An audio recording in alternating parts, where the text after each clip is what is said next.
Well, hello there, YouTube, and good morning to this mostly overcast, rainy-looking looking day here.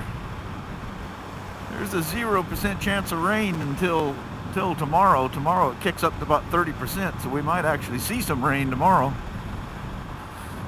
But I got my my rain gear up front. I come up with this really. I actually talked about this yesterday, but I think that vlog is crap, so I'll just briefly touch on it again. Got this Tourmaster bag that it's either Tourmaster or First Gear. I think it had a bike cover in it, and it was in a trade-in or something. And the bag was getting thrown away, and one of the guys go, "You're a bag freak. You interested in this thing before I toss it?" And I go, "Hell yeah!" So it works perfect to put all my rain gear in, the tops, the bottoms, little foot things, and a pair of old leather road race gloves or street gloves. These are vented. These are, oh no, bug tagged me right in my field of view. Right over my left eye. That absolutely sucks. So I got to deal with this for over an hour. I actually got crap in my bag to clean it off, but I'm not going to stop to do it. It's just one of those road hazards. Son of a gun. Anyway, all that stuff fits in that bag perfectly, and it's kind of one of those flat bags that looks like you could slip a small laptop in it. But anyway, the way that thing fits, I can throw my lunch bag up front and lay that bag on top of it, and it sits in there perfect. Any of you guys familiar with the F3 know that there's not a lot of storage up in the front cargo area like there is on the other Spyders. It's got the smaller form factor to start with, and it's got the radiator sitting on each side of the tub up there, and it's got air ducting to basically ram air through the two radiators. So all that fancy dancy stuff uses up real estate, which I'm fine with. The old saying, unless I'm going on a trip, if it don't fit in my backpack, I probably don't need to be packing it around. And I do love to carry, and I keep it in my backpack because I'll use the seat or a fender or something else. I love being able to, have that option of being in a store and finding something that's too big to go in your backpack and go, I can strap that on the back of the bike. Works great when you have two up seats, but like my Iron, it's a solo seat. So is my Road King, but I do I do have bags and the fender rack back there, so I can strap stuff on there, no problem. There's something flapping around, but everything's all, my helmet strap's clipped in, and my coat is zipped up. I don't know what the hell that is. Probably something on my a loose strap on my backpack flipping around. So I purchased the Hero 4 Session yesterday. We ordered 8, I think it was, and only received 2 of them. The other 6 are back ordered. Imagine that. I'm surprised we even got the 2 that we did. So I snatched myself up one of those, and I used it coming home yesterday, and I'll probably do something with that vlog. As usual, it ended up being way too long, but the reviews I've seen on the Session as far as image sharpness and quality is spot on. It's not real sharp. I mean, this thing takes several generations back. In fact, I can guarantee you my Hero 2 probably outperforms that Session. So anyway, it'd be a good thing for a quick little impromptu things. It's not as bad as the 10C Cena. That is straight up some bad video right there. I had the greatest hope for that Cena 10C. And I may end up buying the damn thing just for the simple fact of the cool factor and having that ability not to ever go without a camera on. Excuse me. But I don't know. I'm not sure what I'll do with that. One of the things you could do is with dual vlogs, you can have the Cena recording all the audio, and hell, I can just leave the lens cap on it and use that for the audio, but actually record with my front mount camera, my 3+, or if I ever get, you know, my 4 Black sorted out, which I'll never get it sorted out if I don't ever email and complain about it. Man, I sure got a lot of bugs on my windscreen. I don't think I can get into my mirror with these gloves on. Oh yeah, I can.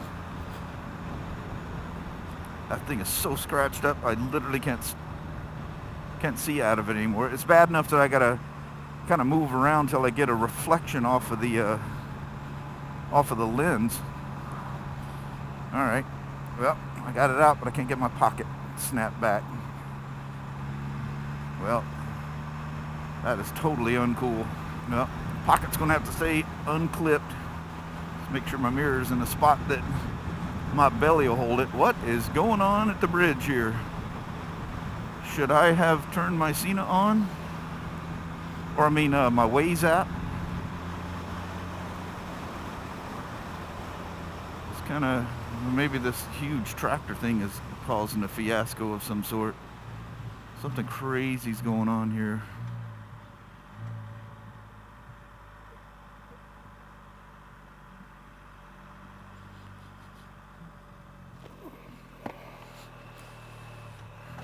But anyway, the session, it's not horribly bad. Seriously? Yeah, that's what I'm thinking too. Let's go around this fiasco. Jesus, lady, you can go. Oh no, I guess you can't. Well, you could, but if you're a cautious driver, you probably wouldn't do that. But I mean, it's not the end of the world bad, but it's not. I'm talking about the session now. That 10C Cena, that is just not good. You'd never be able to take a screenshot of any of that. That thing is so over processed. I don't know if the sensor is that weak or that it creates that much noise, but you definitely get some cartooning from looks like over noise control. Probably trying to hide the fact that it's so JPEG'd out that the image is like junk. But yeah, that is some bad video. That reminds me of actually, I told XXX Deadhead the session reminded me of that, of some cheap Chinese camera, but it was doing that. You know how when I shoot with my 3+ and 60 frames per second, and I get into the foliage, once it's uploaded to YouTube, it breaks down, and I don't know why YouTube is doing that to it. It doesn't, the rendered video, I mean the actual video that I'm uploading does not look that way, but once it's on YouTube, it does. So I'm not sure what's going on. I'm sure it's you know, some way of filtering bandwidth or something. Because once you get into heavy foliage, especially in bright sunshine, it takes a lot of data for the imager to process that. So the bit rate goes up quite a bit. It just take a busy picture with your digital SLR or even a point and shoot camera, hell, even your phone, and then take a picture of the blue sky and look at the different file size of the image. Well, the same thing's going on with video. It just takes way more data to process all that. So I think it's YouTube's way of controlling bandwidth or something. Because if I'm out in the open and there's not a lot of busy stuff going on, it's tack sharp. But as soon as I get into foliage and everything gets real busy and flying by, it breaks down and looks JPEG once it's up at YouTube. But anyway, that's the session is doing that on its own. The actual raw footage, I didn't shoot in Pro Tune or anything. I just shot, so, I'm gonna give it the benefit of the doubt. I don't like having the over-processed video, but the Pro Tune may be the answer with that to get more data out of it. But just shooting in a native, motion JPEG or MP4 is the carrier of it. But anyway, once I got into busy stuff, it got pretty JPEG'd out. And that's a raw, GoPro processed footage of it. The other thing too is, how the memory block, you hear me complain about going too long and making multiple files for one video, one straight video. Because the Hero 3 Plus, and I think the 3 was that way prior too, it had a 4 gigabyte memory block, so which is at 1080 Super View at either 30 or 60. That uses up it's 3.98 gigabytes, and it's usually 17.26 minutes, and it'll create a second file for anything that goes over that. Well, the session, for some odd reason, is shooting in a 2.1 gigabyte block, which at 60 frames per second at 1080p standard is exactly 12 minutes, 12.00, and it creates a second file. I was surprised to see that, because I was shooting the 3, this is the 4 black. I was shooting the 3 Plus up front and the session off to the side of my helmet, and I have one file on the 3 Plus, and I'm seeing 2 files for every video on the session. I'm like, what the heck's going on? So anyway, it's no big deal. I'm not what the hell? We got some more like huge equipment going down the road. It's no big deal, but I hate having, because if you, like, say you're doing a bunch of vlogs, you end up with all the second parts of a file way at the bottom of the list. I guess I could sort my folder, by date, and that would keep everything in order, but I don't like doing it that way. I like it by the file name. And so I go through and I'll name the first one whatever the file number is, and an A, and then I'll copy that and rename the second file the same name, and then switch the A to a B, and so on and so forth. That way it puts them in order. It's file A, B, C, or A and B. Well, sometimes mine are A, B, C. But with that session, there's going to be a lot more of dealing with that because of its 12-minute block. That's kind of wild. And I haven't played around it. I tried it in Super View, but it showed so much of my helmet that it showed so much of my helmet that I turned it to 1080p standard, which creates a lot of helmet shake as I'm going down the road. The wider the if you ever notice, you'll never on a fisheye lens, you'll never see image stabilizer on a fisheye lens. It's not needed. A fisheye lens just is so wide it doesn't pick up a lot of motion blur. So it's kind of silly to have it on there. But now there are, wide angle lenses like some of the Canon L lenses and stuff like that, but it's not technically a fisheye lens that do have IS, or OIS, as most people know it. That's a Canon trademark, IS. And what is Nikon, VO or something like that, I don't know, whatever Nikon is. But anyway, not having it in Super View created a lot of head shake. I mean, that lens is going all over. I have to make a concentrated effort next time I use it, and I don't use Super View to try to keep my head as still as possible. I'm one of these people that just dancing around the whole time, and that Super View kind of lends well to that. It doesn't look like I'm shaking around as much as I am. These people are looking at everything. That's, the old squirrel thing, you know, or what we used to refer to it as a penny rolling across the floor. You ever had somebody that's just like can't concentrate on the conversation, the least little thing happens and you lose them, and you're like, hello, I'm trying to talk to you here, I'm trying to just, you know, tell you how to do this job, pay freaking attention. But anyway, on that, I think it's at some point, I think it's when you'll see this later on, but I think it's when I say bye to, it ended up down to the three of us, XXX Deadhead, Gabe, and myself, and they wanted to know if we wanted to pull over and, you know, say our goodbyes or whatever, and I think we know each other enough that, you know, we don't need to have, you know, the hugs and all that stuff before we leave.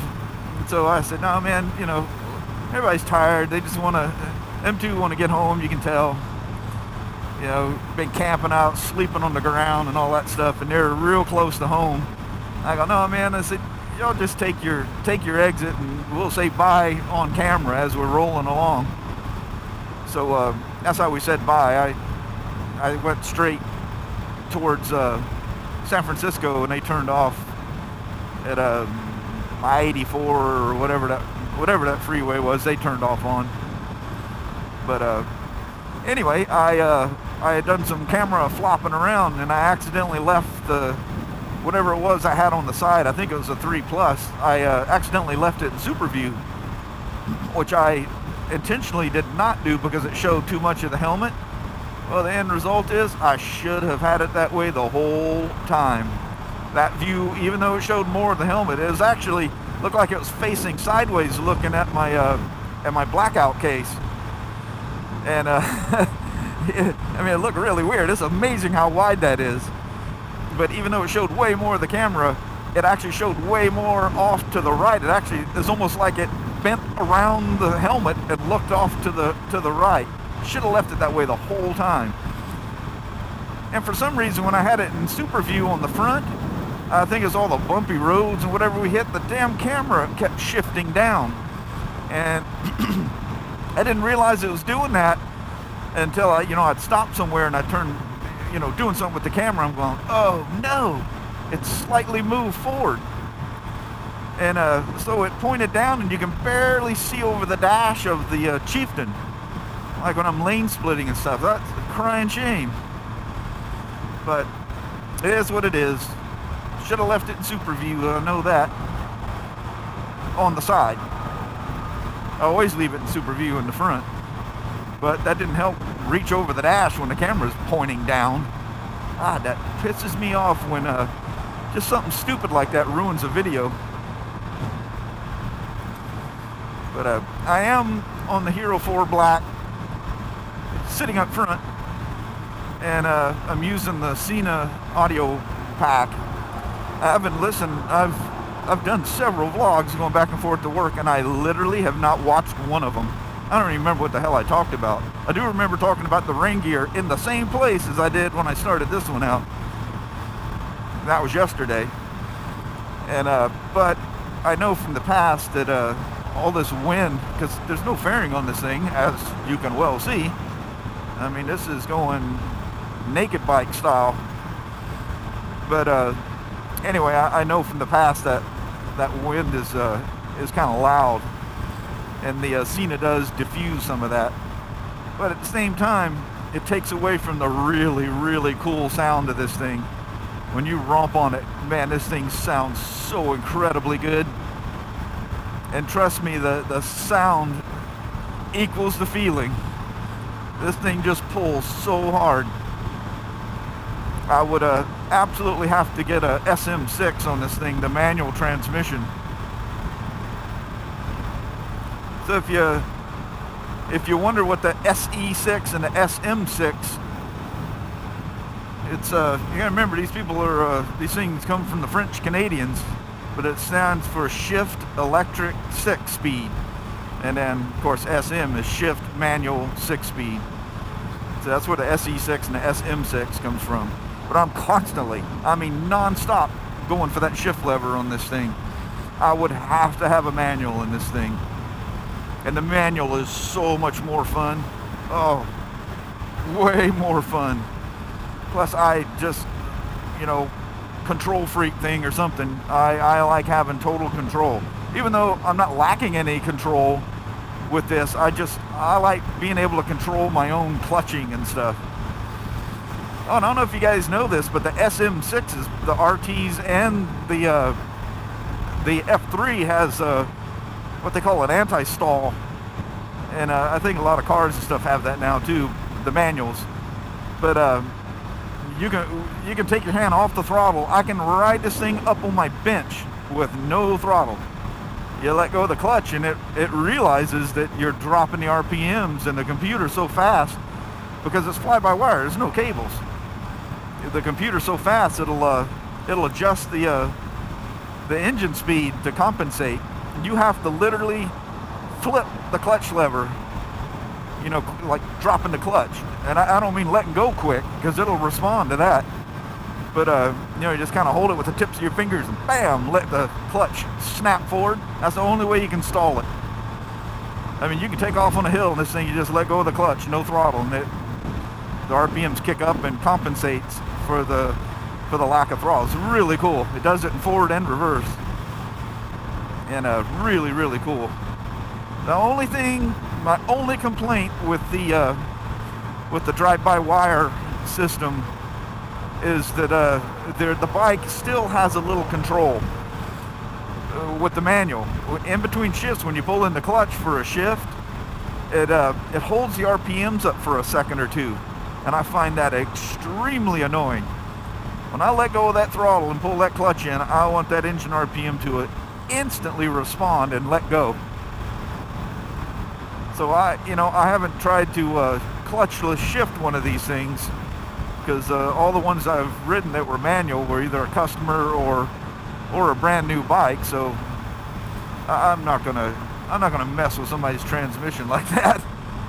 So any bike, you should be able to clutchless shift. But my concern was the drive-by-wire, or fly-by-wire I like to call it, which is not the technical term for it. Well, it does fly, but you know, not in the air. But I guess it could if you hit a ramp. But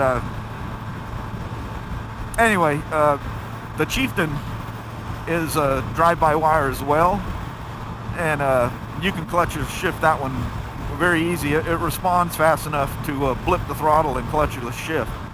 I don't know about Spyder, and I don't know if I'll be brave enough to try it. It'd have to be one that's in demo status, or a used bike or something, you know, something that if you muck something up, you can fess up to it and do a lot of free labor. But yeah, I don't know. I'll talk to different people that have them, see if they try it. That's the smartest way to do it. I don't want to be going up to the GM's office going, well, guess what? I was riding this F3, and the transmission's laying out there on SR 500. Don't want any part of that.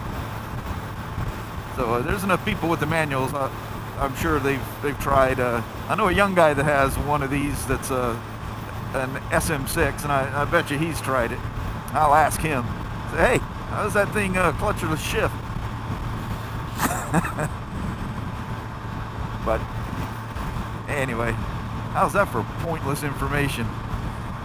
You guys are all probably sitting there thinking about clutchless shifting because I bring up a oddball subject.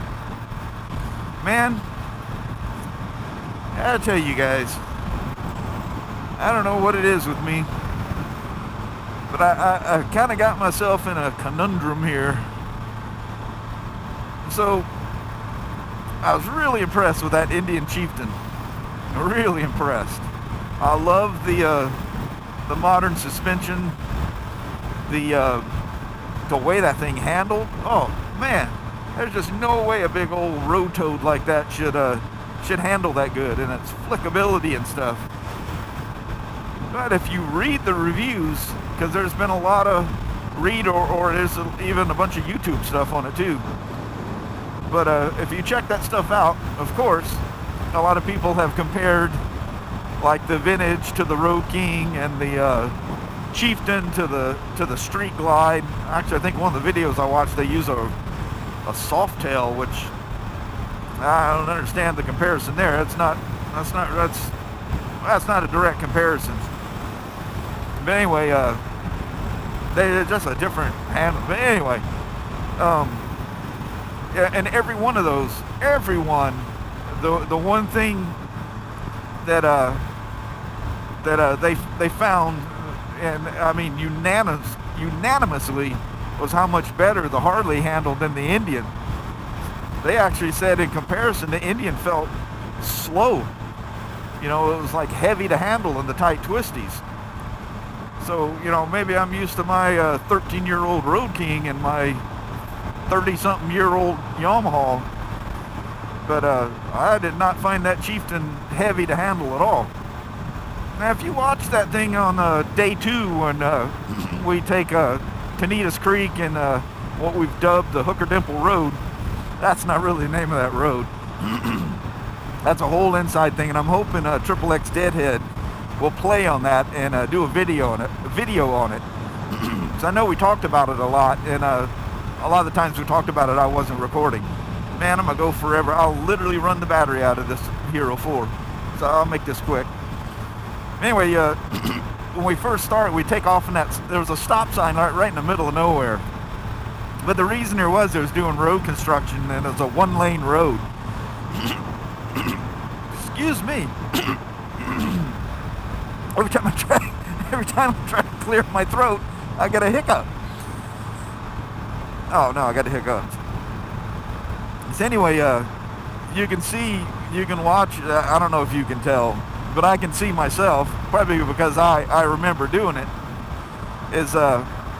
I was very timid with the Chieftain at first, because you know, this is a, you know, wet weight. This thing's got to be over 900 pounds.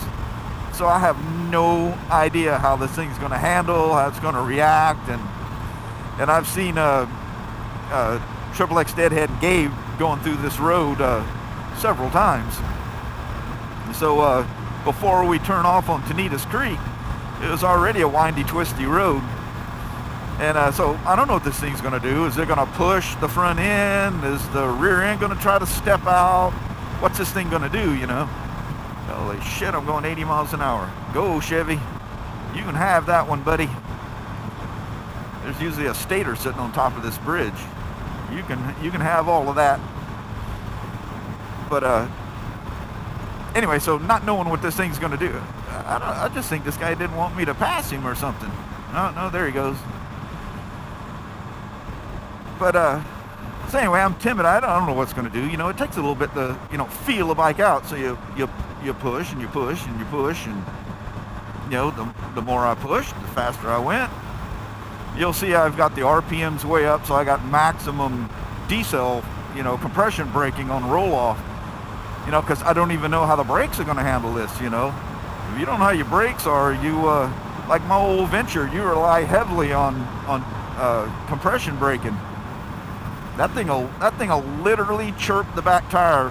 It's got so much compression braking, but that's kind of the norm for you think a V-twin has compression braking, which you would think a V-twin would have more than a V4, but that is not the case. A V4, you know, like all the modern V4s all have slipper clutches because it is so intense. I mean, you roll off and literally get back wheel hop, just like my Venture will do. You get shudder out of the back. Of course, it's shaft drive, and that helps promote that anyway. But anyway, so you can see I'm keeping the RPMs up, and I'm being real timid and cautious. And by the time we hit Tanitas Creek, even though a whole section of that, you have to look at XXX Deadhead's video. He follows it all the way down to that turnout where we all stopped. But I was having a ball, man. I was having a great time with that. And I didn't turn my backpack on when we left Alice's restaurant, even when I walked up. And I mistakenly in my video, I called it a 48. It was actually a 49 Harley. Sorry about that. But anyway, So all that, I just used just the last few turns before we turned off in silence. I wasn't going to take you all the way down that road with, and I don't know why, I'm just not one of those add music to the video people. You know, there's times I would like to, and I have the worst time finding the song that fits, or the music that fits. So I end up spending way too much time trying to find something that I can put in there and not, you know, copyright infringe anybody. But anyway, by that time, you know, it's I'm perfectly fine with it.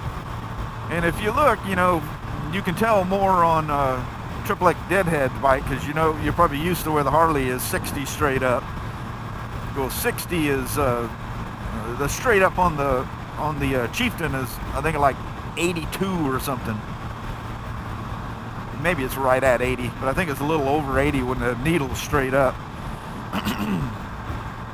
So I've seen several comments, well, you guys weren't going very fast. You should try taking that. That is like super motard type roads. You'd have a problem going much faster than that, even on a sport bike. That's tight. That's real tight. And the video doesn't reveal that, but it was tight. And for a 900 plus pound bike, that's a handful going through there. But very fun, very, very fun. But I realized, you know, and there's so much more video to that than what I show. So, you know, by the time we hit Sanitas Creek Road, I realized this old Chieftain, she doesn't do anything odd or unpredictable. It doesn't head shake. It doesn't push. It is, you know, the ass end never tries to kick out. Nothing drags. That was the other thing. You know, when does everything start dragging on it? You know, I can touch a floorboard down, you know, fairly easy on my Road King. Man, I never touched anything on that Chieftain. I had Josh behind me, or Giant Midget Moto behind me at one point, and I says, man, is anything about to touch on this thing? And he goes, well, the exhaust looks really, really close, but it never touched. And the suspension was like motocross style. I couldn't believe some of these crazy bumps. This thing just soaked it up. Man, soaked it up like a champ. Never did I bottom the forks or the rear shock out on that thing. Hold on. Got that damn hair floating around in there again. But anyway, way too long of a video here. So what I began to say probably 15 minutes ago is, you know, now I've ridden my Road King. God, I hate that when you get like a frog in your throat. It must be that morning thing or something. But riding that Road King, you know, and I kind of pushing it through the back roads as I took it back and forth to work, and I'm like, yeah, she's not the same, you know. It's very comfortable. Very comfortable. I hate to say this, but the riding position, the seat, the floorboard placement, that 13-year-old Road King is notably more comfortable. Now, in that same breath, I gotta say the fairing on the Chieftain was phenomenal. Being able to adjust that windshield to whether you wanted a maximum wind block or you roll it down to this one point. I found this little spot where you roll it down and the air would roll over the left and right upper corners of the fairing and roll down and hit me about in the armpits. And man, having air hit you in the armpits when it's hotter than Hades is phenomenal. That is oh man, what a relief. That cools you down. You know, like your groin area, your neck, your head, and your armpits. You know, if you can cool those areas down, it'll keep you cool. But anyway, did really, really well. That fairing was fantastic. My only little complaint is where the speakers, the fairing comes out and the speakers are mounted. For the hot weather only, it blocked a little too much wind off my hand. But I could just pick my hand up about this high and the wind was rolling over the fairing, and it would scoop and go down my fingerless gloves, and felt fantastic. So not that that's a problem at all. In the wintertime, that would be the most welcome thing ever, having that wind off your hand. Any of you guys with dual sports or whatever, you put hand guards on, and the difference that makes in a winter ride is night and day. I mean, huge difference. And if you add heated grips to that, your hands will never be cold. You don't even need heated gloves, just hand grips and hand guards, and you can ride in some crazy cold weather. But anyway, I love the fairing on that thing. I did notice that it transmits different road conditions through the fairing. The fairing has kind of a plastic sound to it, and you could literally hear the different road surfaces as they would change. It would echo through the fairing, which I found that to be a little odd, but again, not a big deal. Just something. In fact, I didn't even think about it fairly quickly after we got going. In fact, I noticed it more between Toledo and Salem, where I met up with Giant Midget Moto, and after that, I never gave it a thought. There was one RPM where the dash cluster would make this little buzz, and you can actually hear it in the videos. And if you just reached up and touched the little chrome rim on it, it'd stop. So, but that was just at a certain RPM, and you almost had to look for that thing to hit it. But just weird little things. I mean, absolutely nitpicky things. Nothing. My only complaint with the Chieftain, and it's probably the worst thing ever, but for my ass, my butt, that seat was the most uncomfortable seat I have ever ridden on.